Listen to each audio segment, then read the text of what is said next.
The stadium lights burned bright over the polished hardwood court of the Oakland Lions' home arena, casting a golden glow across the sea of roaring fans. Banners waved. Beats thumped from the speakers. It was game night, playoff energy wild and electric. And sitting just 2 rows from the court, in a black backless dress that clung to her like loyalty once had, was Emily Reed. She was there for her husband, Josh Reed, starting point guard for the Lions. He was fast, talented, magnetic, a citywide sensation, and the heart of Oakland's playoff hopes.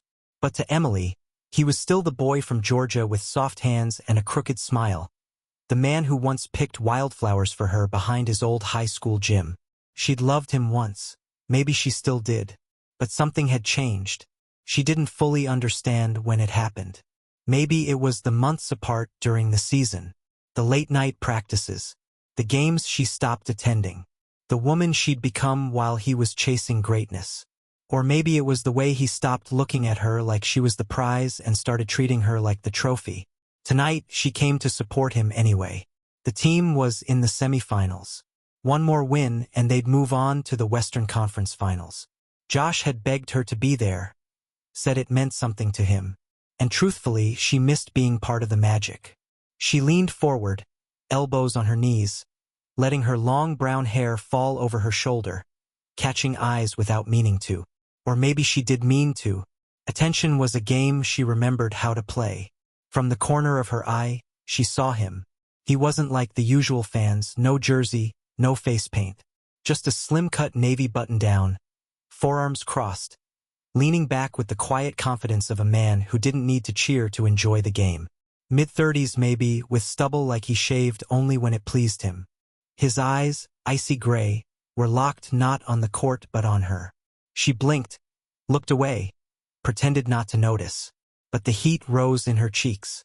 Her lips parted, unconsciously. It had been a long time since a stranger looked at her that way. Minutes passed. The game tipped off. Josh burst across the court, slicing past defenders, feeding assists, draining jumpers. The crowd roared. Emily clapped, forcing excitement. But her mind wasn't on the game. It was on the man 2 rows behind her, still watching. Halftime came. 52-47, Lions up. Emily stood, stretching her legs, adjusting the hem of her dress with a little more care than necessary. She turned toward the aisle. He was there, like he'd been waiting, like he knew she'd move. "Hell of a game," he said, stepping beside her. His voice was low, steady, and smooth as bourbon. "You enjoying it?" She offered a polite smile, the kind that usually ended conversations. "It's good. My husband's playing." "I know," he said, eyes locking onto hers. "Number 12, Josh Reed." Something tightened in her chest. "You follow the team?" He shrugged. "Not really, but I saw you. Hard not to." Emily laughed, surprised at the boldness. "Is that your line?" "Only when it's true." He extended a hand. "I'm Ryan." Her fingers brushed his, and the touch lingered just a second too long. "Emily." They stood in silence, the noise of the arena around them fading like static behind glass. "You come to a lot of games?" she asked, not even sure why she cared. "First one this season," Ryan said. "Guess I got lucky." "Lucky how?" "I wasn't expecting to see the best view in the building in row 2. Emily's heart skipped. The air was thick. She could smell his cologne, woodsy, clean, and warm. She glanced around, guilt curling in her stomach like a whisper. Josh was somewhere in the locker room, rehydrating, watching plays, trusting her. "I should get back to my seat," she said quickly. Ryan nodded but didn't move. "Sure. Maybe I'll see you again. Next game." "I doubt it." "We'll see." She turned and walked away, every step feeling like it echoed across the entire court. She didn't look back, but she felt his eyes, steady, curious, burning. Back in her seat, the second half began. Josh was on fire. Fast breaks, behind-the-back passes, a three-pointer that sent the whole arena to its feet. He looked up toward the stands, grinning. Emily waved, smiling. He pumped his fist. but her hand felt cold in her lap. She didn't see Ryan for the rest of the game. Maybe he left. Maybe it was over. The Lions won 104-96. Josh met her in the tunnel afterward, still dripping sweat, still glowing from victory. He kissed her, pulled her close. "Glad you came," he said into her hair. "Me too," she whispered, lying. But in the back of her mind, a pair of gray eyes haunted her. And a door had opened, one she hadn't meant to find. 3 days had passed since the playoff win.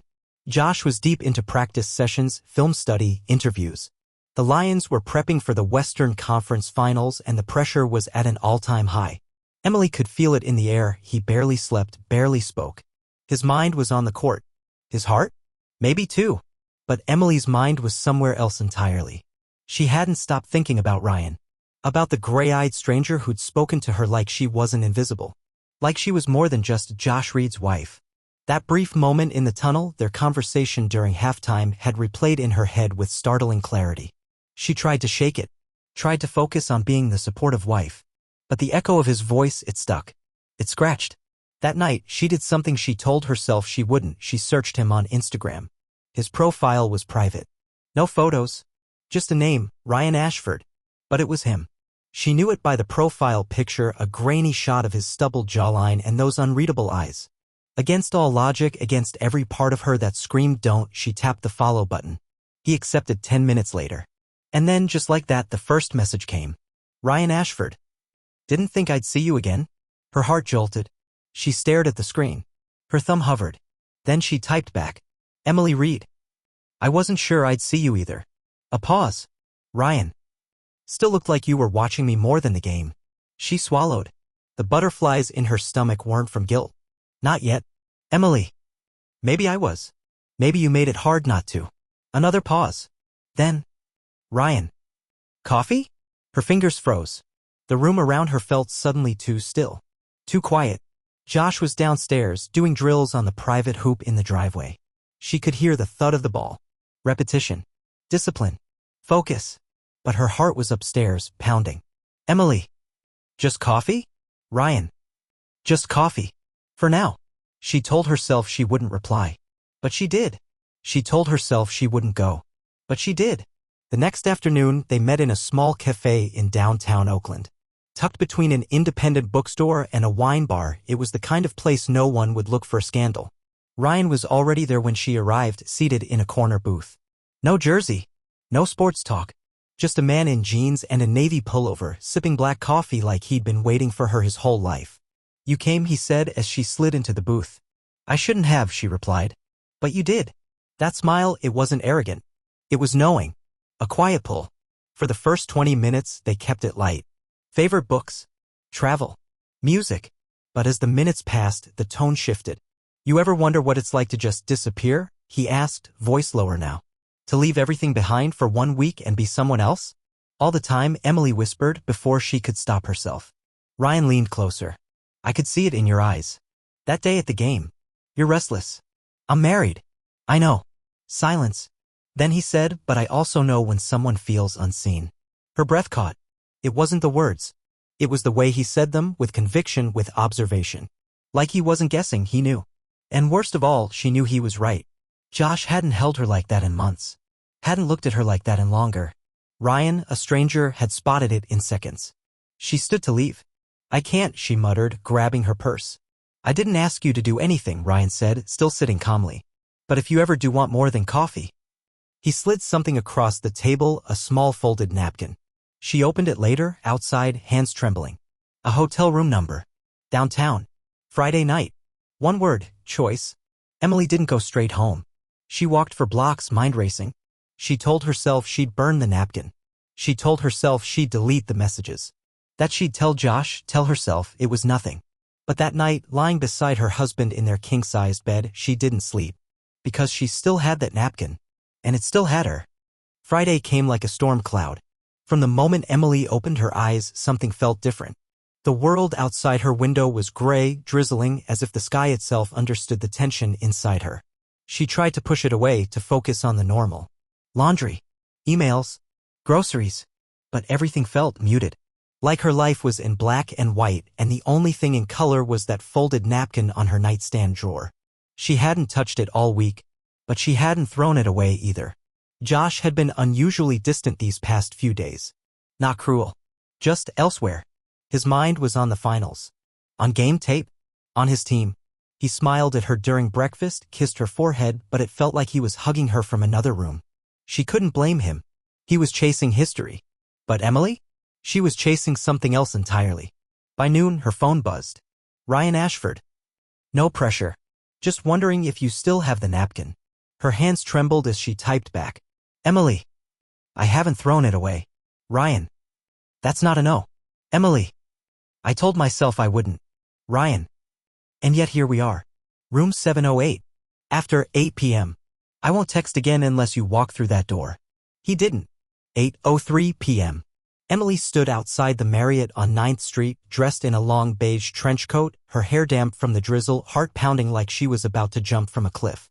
She told herself she was here to prove she could say no. That she needed closure. That just seeing him would be enough. But her hands still reached for the revolving door. The lobby was quiet. A few businessmen chatting over bourbon. A bored concierge behind the desk. She passed them like a ghost, walking toward the elevators, driven by something deeper than logic. Something raw. 7th floor. The carpet muffled her footsteps. The hallway was dim, hushed. She stopped at room 708. Knocked once. Twice. Then the door opened and there he was. Ryan wasn't smiling. He didn't say hello. He didn't move. He just stepped back, letting her choose. And she did. Inside, the room was warm.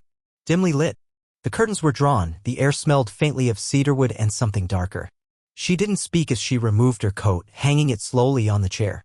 Underneath, she wore a simple black dress, nothing too revealing, but something she hadn't worn in a long time. Something that made her feel noticed. Ryan watched her the whole time. Still just coffee, she asked, her voice barely above a whisper. He stepped closer. Not tonight.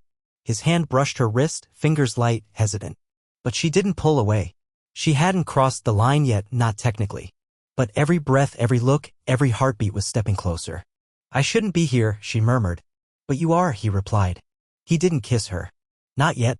Instead, he turned, walked to the minibar, poured 2 glasses of whiskey, handed her one. They sat. Close. Closer than necessary. Her thigh grazed his. Her breath quickened. Why me, she asked. You don't even know me. I see you, he said simply. And somehow that answer felt more intimate than any touch. Meanwhile, Josh was still at the stadium. Practice had run long. He was the last to leave, his sneakers echoing through the empty hallways. As he sat in the locker room alone, scrolling through his messages, he noticed something odd. Emily hadn't texted him all day. Not once. It wasn't like her. Especially not before a big game. He tried to shake it off. She was probably just busy. Or tired. But a strange ache had begun to form in his chest. One he couldn't name yet. Back at the hotel. It was past 10 p.m. now. Emily stood in front of the window, staring down at the glowing city. Ryan stood behind her. Closer. Close enough that she could feel his breath at the base of her neck. You don't have to do anything, he whispered. We can just sit here. Talk. Or say nothing. But that wasn't what she wanted. She turned. And this time she kissed him. It was gentle at first. Soft. Searching. But it grew fast, burning through hesitation like gasoline on a match. Clothes fell. Boundaries shattered. And within the silence of that hotel room, Emily Reed did something she never thought she would. She betrayed her husband. Not just in body, but in heart. When it was over, Ryan didn't speak. He simply pulled her close, hand resting on her back like she was something fragile. She stared at the ceiling, chest heaving. I should go, she whispered, staring at the clock. It was nearly midnight. You can stay. She shook her head. But even as she dressed and left, she wasn't sure where she was going anymore. Or who she was becoming. Back home, later that night, Emily slipped inside the house like a thief. Josh was asleep. Or pretending to be. She stood in the doorway watching his still figure under the covers. Guilt pressed heavy on her chest. But she climbed in beside him anyway, heart racing, the scent of another man still on her skin. And Josh? He stirred slightly. Eyes half open. You okay? He asked drowsily. Yeah, she lied. Just went for a drive. He nodded. Turned away. Went back to sleep. Emily stared at the ceiling. And cried. The morning after was quiet. Too quiet. Emily stood in the kitchen, barefoot, wearing Josh's oversized hoodie, the one he always tossed over the couch after practices. She used to find comfort in it. Now it felt like a weight hanging off her shoulders. She stirred her coffee slowly, lost in thought. The echo of Ryan's breath against her skin still haunted her. Every nerve of her body humming with something she didn't want to admit had felt real. She stared out the window, but all she saw was the fog inside her own mind. Josh entered the room shirtless, rubbing sleep from his eyes, his hair messy. "Mornin', Em." "Morning," she replied quickly, forcing a smile. He walked over and kissed her cheek. "Did you sleep okay? You were out pretty late." "Yeah. Just needed air. Cleared my head." She looked away when she said it. Lied like she'd rehearsed it. Josh nodded but lingered, watching her just a little too long. There was a distance between them that hadn't been there before, or maybe it had, and last night only exposed it under a microscope. Later that afternoon, game day. The city buzzed with anticipation. Game 4. The crowd was packed into the arena like bees in a hive. Every person wore gold and navy, waving foam fingers and clapping thunder sticks. The local press had called it the defining night. Josh's team was one game away from clinching the finals. Emily sat in the same spot she always did, front row, near the bench, right by the corner baseline. But she didn't feel the same. Her eyes scanned the crowd. She tried not to, but they found him. Ryan. He wasn't in the nosebleeds this time. He'd moved down closer, 2 sections behind her, left side. As if he needed her to see him. As if he needed to remind her that what happened wasn't a dream. He didn't wave, didn't smirk. He just watched her, and she couldn't look away. Josh played with the fire of a man on a mission. 3-pointers, layups, steals. He was locked in, leading his team like a general on a battlefield. And every time he made a big shot, he looked to the sidelines, looking for her. But Emily's applause was slower, weaker. Her smile didn't reach her eyes. She was drifting. Worse, she was unraveling. Timeout, 3rd quarter. As the buzzer buzzed and the players huddled near the bench, Emily excused herself and slipped out into the hallway.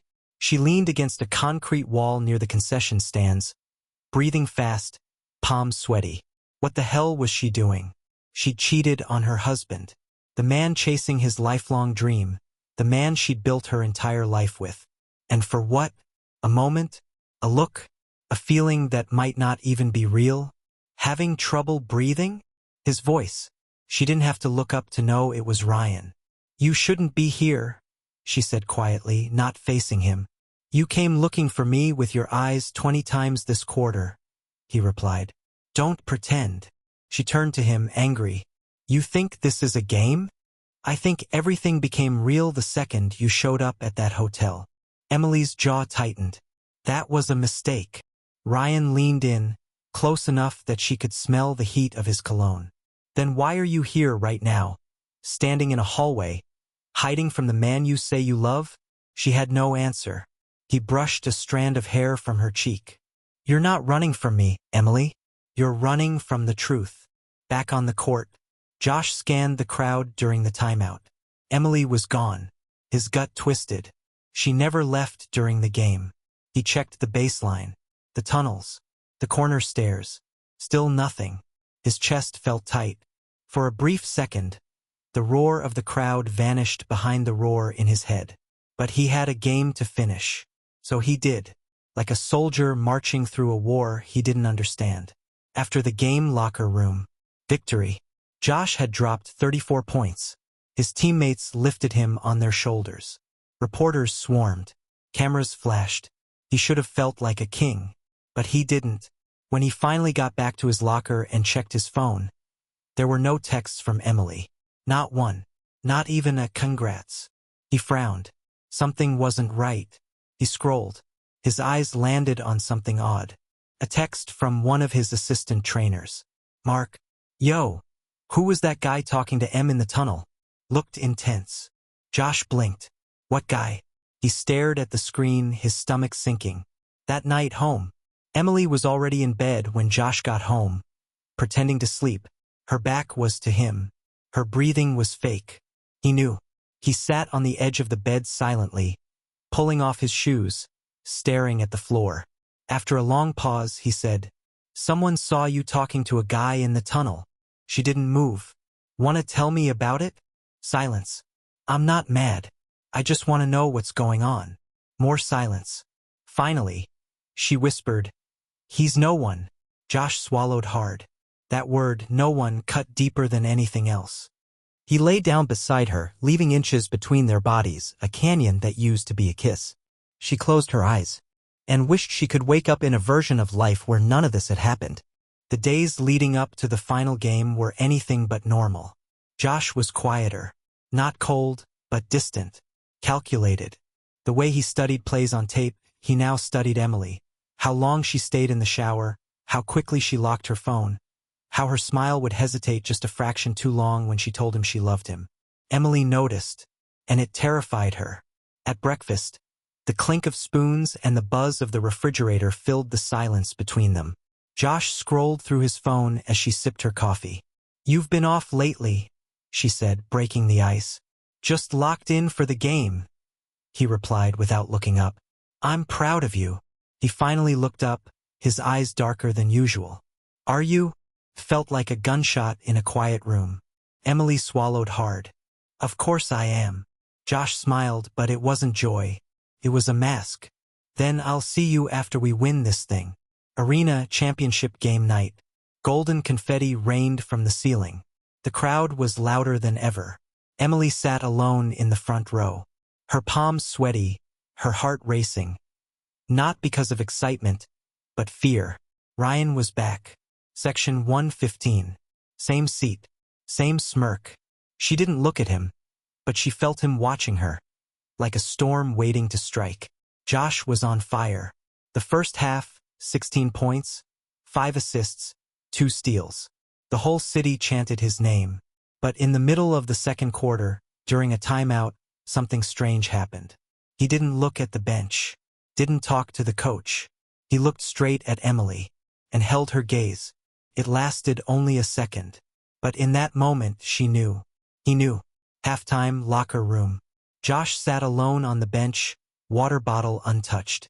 The celebration energy in the room didn't reach him. One of the assistant coaches came up, clapping him on the shoulder. "You good?" Josh nodded. "Yeah, just focused." But his mind was far from the court. In his pocket was a photo. It had arrived via anonymous text that morning. A blurry image, but unmistakable. Emily, Ryan, hotel lobby, arms around each other. Timestamped, the night of Game 3. Josh had stared at it for hours. Heartbeat slow and heavy. At first he wanted to punch a wall, scream, destroy something.